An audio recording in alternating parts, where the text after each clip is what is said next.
বিসমিল্লাহির রহমানির রহিম। পদার্থবিজ্ঞান অনলাইন ক্লাসে তোমাদের স্বাগতম জানাচ্ছি।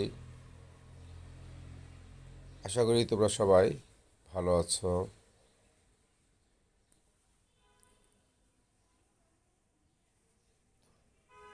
তোমাদের সাথে আজকে আমি আছি মোহাম্মদ এনামুল হক, সহকারী অধ্যাপক, পদার্থবিজ্ঞান বিভাগ, গফরগাঁও সরকারি কলেজ, ময়মনসিংহ। প্রিয় শিক্ষার্থীরা, তোমরা জানো আমরা আলোচনা করতেছি নবম অধ্যায় পরমাণু ও নিউক্লিয়ার পদার্থবিজ্ঞান নিয়ে। শিক্ষার্থীরা, ইতিমধ্যেই আমরা এই চ্যাপ্টারের উপর একাধিক ক্লাস নিয়েছি। আশা করছি যে তোমরা এর মধ্যে আগের ক্লাসগুলো দেখেছ, পড়েছ এবং বোঝার চেষ্টা করেছ। শিক্ষার্থীরা, তারই ধারাবাহিক পর্বে আজকে রয়েছে আমাদের আলোচনার একটি গুরুত্বপূর্ণ অংশ। সেটি হচ্ছে তেজস্ক্রিয় ক্ষয়সূত্র প্রতিপাদন ও অন্যান্য বিবিধ বিষয় নিয়ে আলোচনা থাকবে। তো শিক্ষার্থীরা, তোমরা মনোযোগ দিয়ে ক্লাসটি দেখতে থাকো। প্রিয় শিক্ষার্থীরা, আমি আগের ক্লাসে তেজস্ক্রিয়তা নিয়ে একটি ক্লাস নিয়েছি। তোমরা সেখান থেকে তেজস্ক্রিয়তা নিয়ে অনেক কিছুই জানতে পেরেছ। তেজস্ক্রিয়তা কাকে বলে, কি কোনগুলি তেজস্ক্রিয় পদার্থ এবং তেজস্ক্রিয় থেকে কি হয় সেগুলো আমরা আলোচনা করেছি।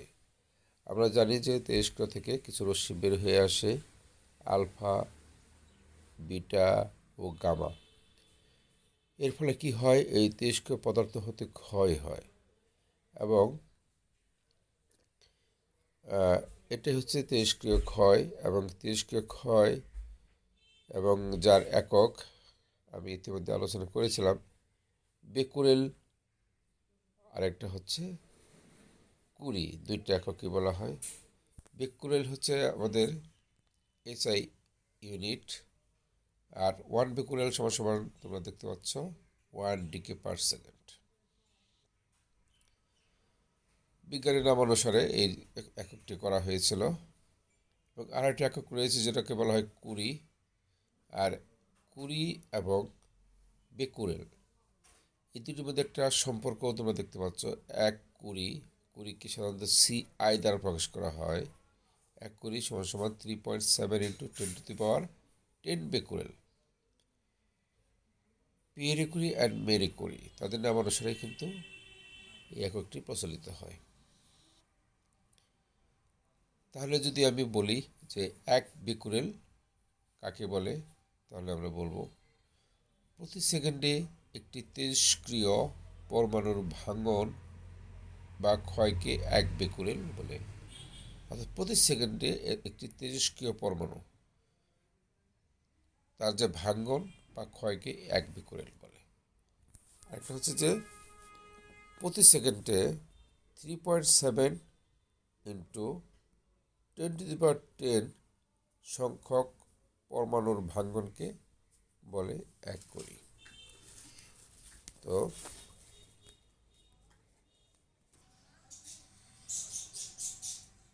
প্রিয় শিক্ষার্থীরা, তাহলে আমরা তেজস্ক্রিয় ক্ষয় নিয়ে যে কথা বলতে চাচ্ছি, তো তোমরা দেখতে পাচ্ছ তেজস্ক্রিয় ক্ষয় কাকে বলে। তারপরে আমি আরেকটু ডিটেলস বলি যে তেজস্ক্রিয়তা আবিষ্কারের 3 বছর পর অ্যালেস্টার ও গাইটেল নামক দুজন বিজ্ঞানী লক্ষ্য করেন যে কোনো তেজস্ক্রিয় বস্তুর তেজস্ক্রিয়তা সময় অতিবাহিত হওয়ার সাথে সাথে কমতে থাকে এবং এই ক্ষয় সূচক এবং এই যে কমতে থাকে, এই ক্ষয় সূচক নিয়ম বা এক্সপোনেনশিয়াল ল মেনে চলে। শিক্ষার্থীরা, তেজস্ক্রিয়তা বলতে একটি স্বতন্ত্র পরমাণুর পরিবর্তন বোঝায় এবং সমগ্র বস্তুখণ্ডের পরিবর্তন বোঝায় না। তাহলে যেটা বলবো যে ফাইনালি তেজস্ক্রিয়তা একটি স্বতঃস্ফূর্ত আকস্মিক ঘটনা। তোমরা জানো এর উপর তাপ, চাপ কোনো কিছু এর উপর প্রভাব বিস্তার করতে পারে না। স্বাধীনভাবে স্বতঃস্ফূর্ত প্রক্রিয়ায় এই ঘটনাটা ঘটে থাকে। কোন মুহূর্তে কোন পরমাণুটি ভেঙে যাবে তা নির্দিষ্ট করে বলা অসম্ভব। আর এটি ক্ষয় পরিসংখ্যানের নিয়মও মেনে চলে।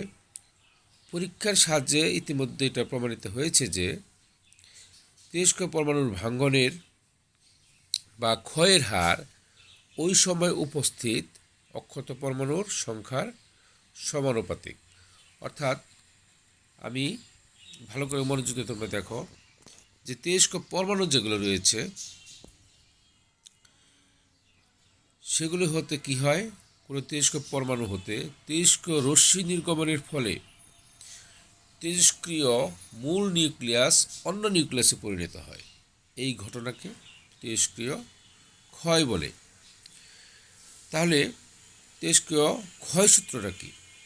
একটা ক্ষয়সূত্র রয়েছে, সেটা হচ্ছে যে একদম নিচে দেখতে পাচ্ছ তোমরা গ্রাফটির নিচে, যে কোনো মুহূর্তে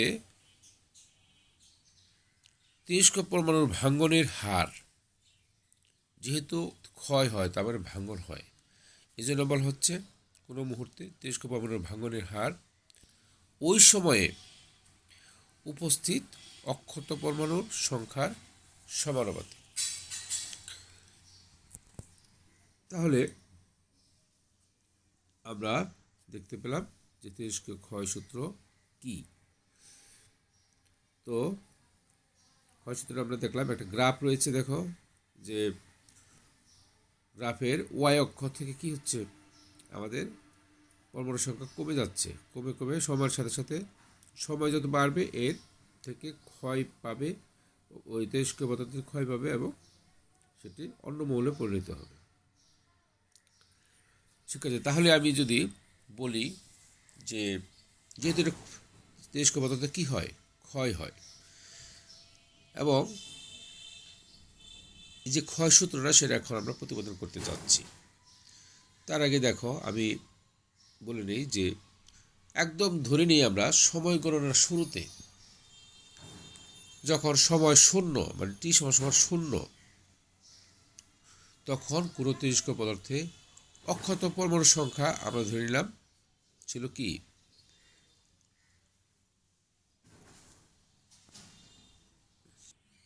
এন নট। একদম শুরুতে কী ছিল তাহলে, অক্ষত পরমাণুর সংখ্যা যখন সময় শূন্য তখন কোনো তেজস্ক্রিয় পদার্থে অক্ষত পরমাণুর সংখ্যা ছিল এন নট আমরা ধরে নিই। সময় অতিবাহিত হওয়ার সাথে সাথে কিছু পরমাণু ভেঙে যায়, এটাই তো তেজস্ক্রিয়তা। মনে করি টি সময়ে, মানে কিছু সময় পর বা টি সময়ে অবশিষ্ট অক্ষত পরমাণুর সংখ্যা রয়ে গেল, ক্ষয় পাওয়ার পরে আবার কিছু মানে একটা সময় পরে যে দেখা গেল যে ওই এন নট ছিল ওখান থেকে ওটা পরিবর্তিত হয়ে গেছে ক্যাপিটাল এন।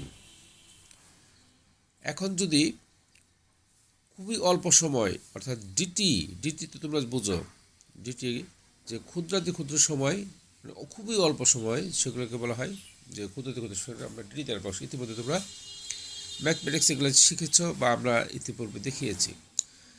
ক্ষুদ্রাতি ক্ষুদ্র ডিটি সময়ে ডিএন সংখ্যক সময় অল্প আর পরমাণু ভাঙনও হয়েছে অল্প, ডিএন পরিমাণ সংখ্যক পরমাণু ভেঙে যায়। তাহলে পরমাণু ভাঙ্গনের হার কি বলবো? হার বলতে আমরা জানি যে সময়ের সাপেক্ষে কি করা হয়, ভাগ করা হয়। অর্থাৎ আমার কি রইল কি ডিএন বাই, অর্থাৎ যদি টি সময় ভাঙ্গনের হার কি হবে তাহলে ডিএন ডিভাইড বাই ডিটি, এবং টি সময় অক্ষত পরমাণুর সংখ্যা এন হয়, তবে আমরা বলতে পারি যে সূত্র অনুযায়ী বলতে পারি যে d n by d t is proportional to n. এটাই কিন্তু সমানুপাতিক। সূত্রটা কি? তেজস্ক্রিয় পদার্থের ভাঙনের হার ওই সময় উপস্থিত অক্ষত পরমাণুর সংখ্যার সমানুপাতিক। সেই সূত্র অনুযায়ী তাহলে আমি ম্যাথমেটিক্যালি লিখতে পারি dN/dt is proportional two capital N. দেখো সবার শেষ লাইনটাতে লেখা আছে dN/dt is equal to minus lambda N. তাহলে তোমাদের মনে একটা প্রশ্ন হওয়া উচিত যে মাইনাসটা কেন হলো? যেহেতু সময় অতিবাহিত হওয়ার সাথে সাথে পদার্থের পরমাণু সংখ্যা কমে যাচ্ছে, ক্ষয় পাচ্ছে, তাই এই ঋণাত্মক চিহ্ন এখানে ব্যবহার করা হয়েছে। তাহলে এই যে dN/dt ইজ ইকাল টু কি? Minus lambda N. What is lambda? এই যে ল্যামডা দেখতে পাচ্ছি, ল্যামডাকে সমানুপাতিক ধ্রুবক। এই সময় ল্যামডাটাকে আমরা কি বলি? এই ল্যামডাটা হচ্ছে এখানে অবক্ষয় ধ্রুবক বা তেজস্ক্রিয় ক্ষয় ধ্রুবক বা রেডিও অ্যাক্টিভ ডিকে কনস্ট্যান্ট। তার মানে অবক্ষয় ধ্রুবক কাকে বলে? অবক্ষয় ধ্রুবক হচ্ছে কোনো তেজস্ক্রিয় মৌলের একটি পরমাণুর একক সময়ে ভাঙনের সম্ভাব্যতাকে ওই তেজস্ক্রিয় মৌলের অবক্ষয় ধ্রুবক বা ক্ষয় ধ্রুবক বলে। এবং এর একটি এসআই একক রয়েছে, সেটা হচ্ছে S ইনভার্স 1। এটা হচ্ছে পার সেকেন্ড, যেটাকে আমরা বলতে পারি পার সেকেন্ড। শিক্ষার্থীরা, তাহলে আমরা এখন তেজস্ক্রিয় ক্ষয়ের সূচকীয় বা রূপান্তর সূত্রটি এখন আমরা প্রতিপাদন করব। শিক্ষার্থীরা, তাহলে আমরা যেটা দেখলাম dN/dt is equal to minus lambda N, এটা আমরা দেখলাম। তো এখানে যদি আমি ম্যাথমেটিক্যালি খুব ইজি, দেখো আমাদের রাইট সাইডে একদম প্রথম লাইন, রাইট সাইডে ক্যাপিটাল এন রয়েছে। তো এই এনটাকে মানে এন জাতীয় পদার্থগুলোকে আমরা এক পাশে নেব, বাকিগুলোকে আমরা ডান পাশে নেব। দেখো তাহলে ডিএন এর নিচে নিয়ে আসলাম ক্যাপিটাল এন এবং ডিএন এর নিচে নিয়ে আসলাম ক্যাপিটাল এন, এবং তাহলে ওই পাশে কী থাকলো? এই ডিটিটাকে আমরা রাইট সাইডে নিয়ে গেলাম, তো মাইনাস ল্যামডা ডিটি। এখন যদি সেকেন্ড লাইন আমরা দেখতেছি, তো দ্বিতীয় লাইনে দেখো, এই দ্বিতীয় লাইন যে আমরা সমীকরণটা পেলাম, এটার যদি আমরা উভয় পক্ষে সমাকলন করি, তাহলে সমাকলন আমরা ইতিমধ্যে পারি, জানি, আশা করি সবাই তোমরা পারো। যদি এখনও না পারো তাহলে আমরা দেখে নেব, আমিও বোঝানোর চেষ্টা করছি। দেখো যে সমাকলন বা ইন্টিগ্রেশন যাকে বলে, এখন আমরা কি করব? যে আমরা সমাকলন সাধারণত কি হয়, যে কোনো একটা লিমিট দিয়ে করতে হয়। অর্থাৎ আমরা ধরে নিতে পারি যে যখন সময় শুরু, অর্থাৎ টি সমান যখন 0, তখন পরমাণু সংখ্যা কি? n0। একদম সময়ের শুরুতে পরমাণু সংখ্যাকে আমরা বলবো n0, এবং অন্য কোনো সময়ে, অর্থাৎ কিছু সময় চলে গেছে টি সমান টি, তখন এনকে আমরা বলবো ক্যাপিটাল এন হয়ে গেল, অর্থাৎ n0 থেকে n হয়ে গেল, আর সময় 0 থেকে টি হয়ে গেল। এইটাই হচ্ছে আমাদের লিমিট। এবং এই সীমার মধ্যে আমরা উপরোক্ত সমীকরণকে বা তোমাদের হচ্ছে যে দ্বিতীয় লাইনকে আমরা সমাকলন করে তৃতীয় লাইনে চলে গেলাম। দেখো এখানে আছে, তাহলে আমি উপর পাশে সমাকলন চিহ্ন দিয়েছি, এবং যেহেতু এখানে বাম পাশে dN/n রয়েছে, তার মানে এটার লোয়ার লিমিট হচ্ছে n0 এবং হায়ার লিমিট হচ্ছে n, ক্যাপিটাল এন, তোমরা দেখতে পাচ্ছ তৃতীয় লাইন। আর মাইনাস ল্যামডা হচ্ছে ধ্রুবক, যেহেতু ধ্রুবকের সাধারণত সমাকলন হয় না, ধ্রুবকটাকে আমরা বাইরে দিয়ে দিলাম, এবং এখানে ভেরিয়েবল হচ্ছে ডিটি মানে টি, সময়ের সাপেক্ষে, তার মানে টি জাতীয় যা থাকবে আমরা ভিতরে দিতে পারি। যেহেতু আর কিছু নাই, শুধু অনলি ডিটি আমাদের সমাকলনের ভিতরে রয়েছে, এবং তার লিমিটটা কি? যে লোয়ার লিমিট 0 এবং আপার লিমিট হচ্ছে সময় টি। দেখো ডান পাশে আমি দিয়েছি যে যখন টি সমান 0, তখন প্রাথমিক পরমাণু সংখ্যা n0, যখন টি সমান সমান টি, তখন অক্ষত পরমাণু সংখ্যা এন। আচ্ছা, এখন এই যে ইন্টিগ্রেশন যেটা তৃতীয় লাইন, ডিএন বাই এন, অর্থাৎ তোমরা ইতিমধ্যে জানো যে 1/x dx, integration of 1/x dx, তার রেজাল্ট কি? তোমরা একটু ইন্টিগ্রেশনের যে সূত্র রয়েছে, একদম সূত্র শুরুতেই দেখবা এই সূত্র রয়েছে যে 1/x dx, এর ফলাফলটা কি? Ln x, ln x. তো ওই সূত্রটি আমি প্রয়োগ করি, তাহলে এখানে ডিএন বাই এন মানে কি? 1/n dn।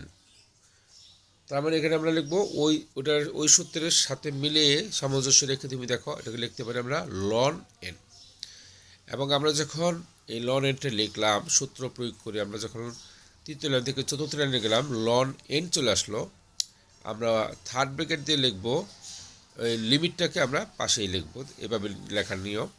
এবং ডান পাশে দেখো মাইনাস ল্যামডা ডিটি, অর্থাৎ তোমরা দেখো ইন্টিগ্রেশনের যে একটা সূত্র রয়েছে, ইন্টিগ্রেশনের সূত্র পাতা থেকে তোমরা কালেক্ট করে নাও, আমি বলে দিচ্ছি। Integration of d x is equal to কি সমান সমান কী হবে? এক্স হবে। ডিএক্স সমান সমান, ইন্টিগ্রেশন অফ ডিএক্স সমান সমান ফলাফল হচ্ছে এক্স। তো ইন্টিগ্রেশন অফ ডিটি সমগ্র রেজাল্ট হবে কি? টি। হ্যাঁ, তাহলে এবং এই লিমিটটা আমরা থার্ড ব্র্যাকেট দিয়ে আমরা লিমিটে লিখে রাখলাম। এখন আমরা ফলাফল মান বসাবো। প্রথমে বসাবো upper limit ln n, n যে ভিতরে থার্ড ব্র্যাকেটের ভিতরে এন রয়েছে, এনের জায়গায় বসবে কি? আপার লিমিট, যেহেতু একই এই জন্য একই রকম মনে হচ্ছে যে আসলে ওইটাই হলো লন এন মাইনাস, এবং সূত্র অনুযায়ী মাইনাস হয়েছে লন, আবার কি হবে? N not. এখন আমরা চলে গেলাম 1 2 3 4 পঞ্চম লাইনে, কিন্তু আমরা বলছি ইজিক্যাল টু মাইনাস ল্যামডা, আর যদি আমরা ওই এখানে টি এর মান বসাই, আপার লিমিট হচ্ছে টি এবং লোয়ার লিমিট হচ্ছে 0, তাহলে টি মাইনাস 0। তার মানে আমি এই লনের যে সূত্র রয়েছে ln n minus ln n nought, অর্থাৎ তোমরা যদি সূত্র প্রয়োগ করো, মাইনাস থাকলে কি হয়? ডিভাইড হয়ে যায়। Ln N by N naught, আর ওই পাশে রয়ে গেল মাইনাস ল্যামডা টি। বা আমরা যদি উভয় পাশে এক্সপোনেনশিয়াল নিই, তোমরা জানো ই টু দি পাওয়ার, উভয় পাশে আমি ই টু দি পাওয়ারে নিয়ে আসলাম, ই টু দি পাওয়ার লনস এন বাই এন নট। এটার পরিবর্তে আমরা লিখতে পারি, আমরা জানি e ln to the power something, ফলাফল হচ্ছে সামথিং, মানে e ln e to the power ln. তার মানে তখন এই ই আর লন ব্যানিশ হয়ে যাবে, থাকবে শুধু ওই মানটা N by N naught is equal to e to the power minus lambda t. সুতরাং যদি আমরা সাইড পরিবর্তন করি, আমরা দেখতে পাচ্ছি এন সমান সমান N naught e to the power minus lambda t. তো শিক্ষার্থীরা, এই হচ্ছে আমাদের তেজস্ক্রিয় ক্ষয় এবং তেজস্ক্রিয় ক্ষয় সূত্র। আমার এই পরবর্তীতে রয়েছে অর্ধায়ু, অর্থাৎ এই যে তেজস্ক্রিয় পরমাণুগুলো যে ক্ষয় পায় এবং সেটা কি হয়, ক্ষয় পেতে পেতে এক সময় তার যে টোটাল যে লাইফ, সেখান থেকে কী হয়ে যায়? কমতে কমতে হাফ লাইফ হয় বা অর্ধ জীবন, এবং আরেকটা রয়েছে আমাদের গড় জীবন বা অ্যাভারেজ লাইফ, ওই পরমাণুগুলোর অ্যাভারেজ লাইফ। এগুলো নিয়ে ইনশাল্লাহ আমরা পরবর্তী ক্লাসে আলোচনা করব। তো যতটুকু বললাম এটুকু তোমরা একটু ভালো করে বাসায় দেখে নিও। তো আশা করি বিষয়টা খুব একবার বুঝতে পারলে অনেক সহজ লাগবে, খুব সহজেই সমীকরণটি প্রতিপাদন করতে পারবে। তো সবশেষে সবার মঙ্গল কামনা করে, শুভকামনা জানিয়ে আজকে আমাদের এ পর্যন্তই, এখানেই আমরা শেষ করলাম। তো এখানেই শেষ। আল্লাহ হাফেজ।